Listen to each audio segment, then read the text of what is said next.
मैंने तपस्या की, ब्रह्मा जी मेरे सामने उपस्थित हुए। उन्होंने कहा कि विश्वामित्र तुम हमसे वरदान मांगो। तो मैंने कहा मुझे त्रैलोक में जो देवताओं के पास, जो यक्षों के पास, जो राक्षसों के पास वो दिव्य अस्त्र है, वो सारे अस्त्रों की सिद्ध मुझे प्राप्त हो जाए। उन्होंने कहा एवमस्तु, मेरे पास कौन सा अस्त्र शस्त्र नहीं है जिसे कि चलाना, जिसे संधान करना मुझे न आता हो। यहाँ तक कि राजन स्वयं विष्णु का चक्र वो भी मुझे सिद्ध है, यहाँ तक कि भगवान शंकर का त्रिशूल ये भी मुझे सिद्ध है, यहाँ तक कि इंद्र का वज्र वो भी मुझे सिद्ध है, यहाँ तक कि काल का दंड ये भी मुझे सिद्ध है। ऐसी त्रिलोक में कोई भी शक्ति नहीं है जो मुझे सिद्ध ना हो। और तुम ये जानते हो उन शक्तियों के द्वारा ये तुच्छ राक्षस किस गणना में है। उन शक्तियों के द्वारा तो ये त्रैलोक को भस्मीभूत किया जा सकता है। लेकिन मैंने फिर भी विचार करके तुम्हारे यहाँ पर आया हूँ, और आने के बाद मैंने तुमसे केवल 2 पुत्रों की याचना की है। राजन, 2 पुत्रों के बदले में तुम मुझे ये लोभ दे रहे हो। अरे उसका लोभ दे रहे हो जिसका मैंने त्याग कर दिया है। मैंने उन रेशमी वस्त्रों में ममता की आग लगा डाली, तोड़ ताड़ कर पलंग निवाड़ी, उन सबकी चिता जला डाली।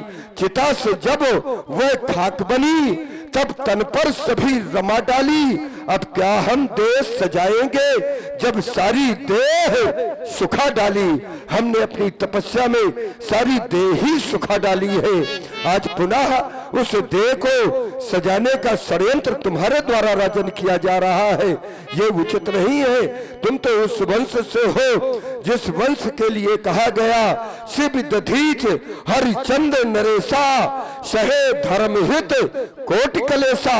उन्होंने धर्म की रक्षा के लिए अनेक दुखों का सहन किया है, उसके बाद भी उन्होंने धर्म का त्याग नहीं किया है। राजन, सत्यवादी हुए थे हरिश्चंद्र, जिसने सत्य तजा न संकट में, जिनकी सच्चाई का चिराग जगमगा रहा है मरघट में। दूसरे हुए श्री युत दधीच, जो सुयश दान का लेते हैं। जब इंद्र मांगने आता है तो हड्डियां तक दान में देते हैं। तीसरे हुए श्री शिव, जो नहीं मानते कुछ अपना, बदले में एक कबूतर के खुद मांस तौलते थे अपना। मैं तुमसे शिव दधीच जैसा अस्थि और मांस न मांग रहा। मैं तुमसे और राजा हरिश्चंद्र जैसा मरघट का बास न मांग रहा। मैं मांग रहा अपना धन, क्योंकि मुनि धन जन वो हमारा धन है। और जब वो मुनियों का धन है तो मैं मांग रहा अपना धन, जो तुमको देना वाजिब है। तुम हरिश्चंद्र के वंश के हो, बस दे दो यही मुनासिब। नहीं महामुनि, आप कह रहे हैं कि मैं सब कुछ विचार कर ही तुम्हारी अयोध्या में आया हूं, इसी कारण तुमसे तुम्हारे पुत्र मांग रहा हूं। महामुनि, जब मैंने आपके आने का हेतु पूछा तो आपने बताया कि निशाचरों के द्वारा यज्ञ नहीं होने दिया जा रहा। मूल कारण में हमें यज्ञ दिखाया गया, यज्ञ नहीं होने दिया जा रहा। तो यज्ञ रक्षा हितार्थ मैं स्वयं चलने के लिए तैयार हुआ, आपने मना कर दिया। मैं विचार कर रहा हूं जो कार्य मैं नहीं कर सकता क्या वो मेरे पुत्र कर पाएंगे, क्योंकि उनकी अभी किशोर अवस्था है, बाल्य अवस्था है। क्या उन निशाचरों से युद्ध करने में राम समर्थवान है? ये एक पिता के हृदय के उद्गार कह रहे हैं महामुनि। फिर आपने कहा कि निश्चर बद मैं हूं सनाथा। आपकी बात को मैं सुन रहा था, आप सनात होना चाहते हैं। जैसे कि कोई पात्र है और ये कह दिया जाए कि पात्र को खाली कर दिया गया, पात्र को खाली कर दिया गया, तो इसका तात्पर्य है कि वह पात्र पहले भरा रहा होगा तब तो खाली किया गया। यदि खाली कर दिया गया तो वो पहले भरा रहा होगा। तो क्या आप आज पुनः सनात होना चाहते हैं? आप सनात होना चाहते हैं तो क्या आप इसके पहले अनाथ थे क्या? इसके पहले आप अनाथ थे और जब अनाथ थे तो एक संत के जीवन से ऐसा क्या चला जाता है देवता कि संत अनाथ हो जाते हैं। मैंने तो सुना है कि संसार सब कुछ छोड़कर संत इस संसार को छोड़कर अपने जीवन के लक्ष्य को प्राप्त करते हैं, लेकिन आज आप सब कुछ अपनाकर अपने जीवन के लक्ष्य को प्राप्त करना चाहते हैं।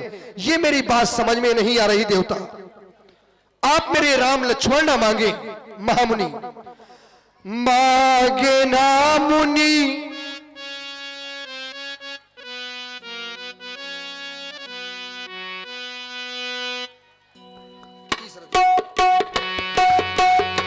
मांगे ना मुनि राम बिन हम जिएंगे कैसे।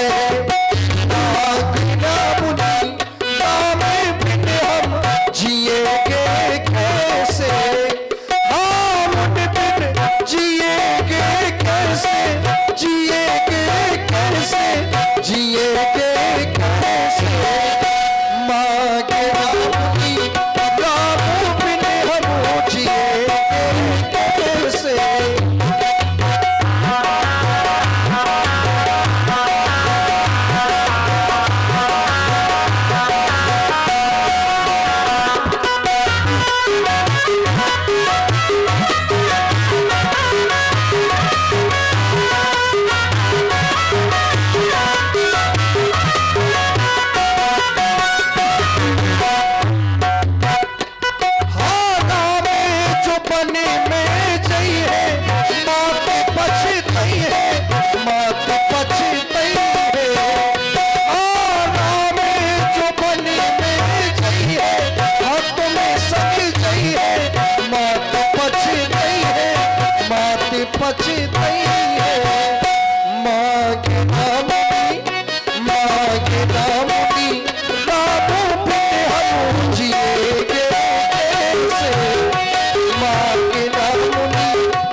मेरे राम और लक्ष्मण छोटे छोटे से हैं, उनको तो देखकर ही वो डर जाएंगे देवता। वो वन में निशाचर कारे नाथ सुत पारे अजय तुम्हारे। हाँ वन में निशाचर कारे नाथ सुत पारे अजय मारे। मांगे ना मुनि, मांगे ना मुनि राम बिन हम जिएंगे कैसे। मांगे ना मुनि राम बिन हम जिएंगे कैसे।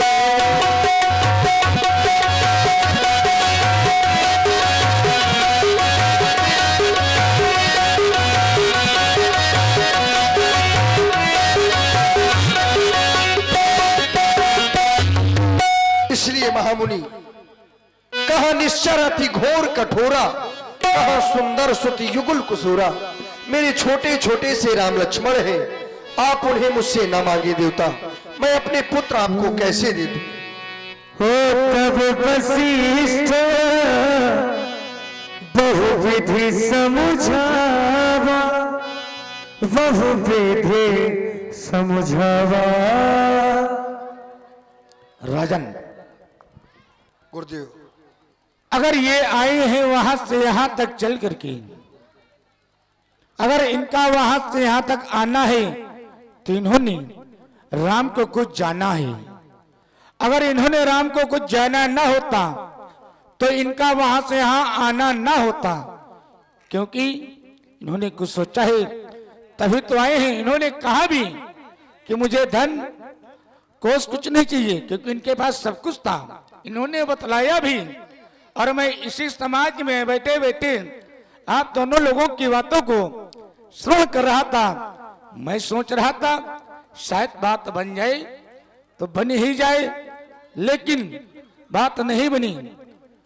और हमने भी कुछ कहा था आपसे पूर्व में कि जो ये आपके 4 पुत्र हुए हैं तो ये जनहित के लिए हुए हैं, इसलिए तो हमने कहा था धर्म धीर हुई है सुतचारी। तो मैं चाहता हूं कि मेरा तुम्हारे लिए छोटा सा आदेश है, इन्हें राम एवं सौमित्र नंदन लक्ष्मण दोनों बालकों को कुछ दिनों के लिए सौंप दें। जय हो। और संदेह नास कहाँ पावा, अति आदर दो तनय बुलाए। और लक्ष्मण मेरे समीप आओ पुत्र। हृदय लाई बहुभांति सिखाए। लाल, अभी तुमने जिन महाप्रभु को प्रणाम किया था, इनके द्वारा अवगत करवाया गया है ये सिद्धाश्रम में निवास करते हैं, वहां पर ये यज्ञ करते हैं, लेकिन यज्ञ कर नहीं पाते हैं निशाचरों के कारण।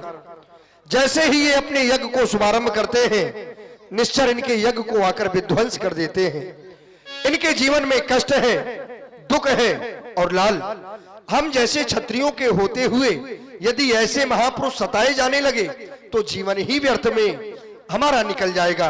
इसलिए लाल, मैं यही चाहता हूं कि तुम दोनों बंधुओं को लेने के लिए महामुनि आए हैं। श्री गुरुदेव भगवान ने भी सहमति प्रदान कर दी है।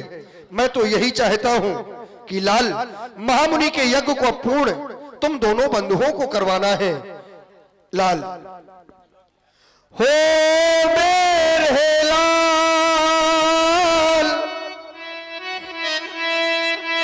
हम क्षत्रियों का धर्म पर है न्योछावर जीवन। हो धर्म पर है न्योछावर जीवन। हो मेरे लाल, हम क्षत्रियों का धर्म पर है न्योछावर जीवन। हो धर्म पर है न्योछावर जीवन।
संग लला तो वंश की आन भुलाना नहीं, मर जाना वही युद्ध स्थल में, पर रण में पीठ दिखाना नहीं।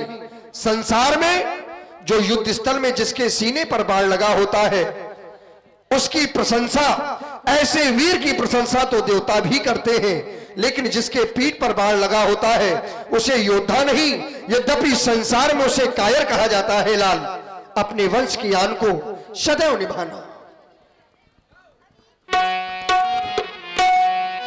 पिताश्री, आपके द्वारा हम दोनों बंधुओं को यह आज्ञा प्राप्त हुई है, महामुनि विश्वामित्र जी के साथ में जाकर के उनके यज्ञ को पूर्ण करवाना है। हाँ, क्यों नहीं, यज्ञ की रक्षा करना यह हमारा परम कर्तव्य है, क्योंकि विचार करता हूं हमारा जन्म यज्ञ से ही हुआ है। वे भी हमारे पिता तुल्य हैं और हर पुत्र का यह परम कर्तव्य होता है अपने माता पिता और गुरुदेव भगवान के आदेश का पालन बिना सोचे विचारे शुभ जान करके करना चाहिए। आप किसी भी प्रकार की चिंता न करें, प्रसन्नचित होकर के आशीर्वाद दें। आपका आशीर्वाद रहा तो हम इनके यज्ञ को अवश्य पूर्ण करें। हे पूज्य। हेलो, और ये 40 रुपए आप हैं जगवान यादव, 40 रुपए आप हैं जगवान यादव इस सुंदर अभिनय पर दिए हैं, बहुत बहुत साधुवाद। और ये 500 पुष्प मुद्राएं आप हैं भैया रिंकू सिंह चौहान जी, समाज सेवी भेड़ी। और 500 पुष्प मुद्राएं आप हैं रामविलास समिति के अध्यक्ष महोदय श्यामू महाराज, इनके तरफ से हमारे सुशील भैया को दिए गए हैं। बहुत बहुत साधुवाद, बहुत बहुत धन्यवाद। आप किसी भी प्रकार की चिंता ना करें पूज्य पिताश्री। हे पूज्य जोवा क्या देते हो, मैं मुनिवर के संग जाऊंगा, चरणों का सहारा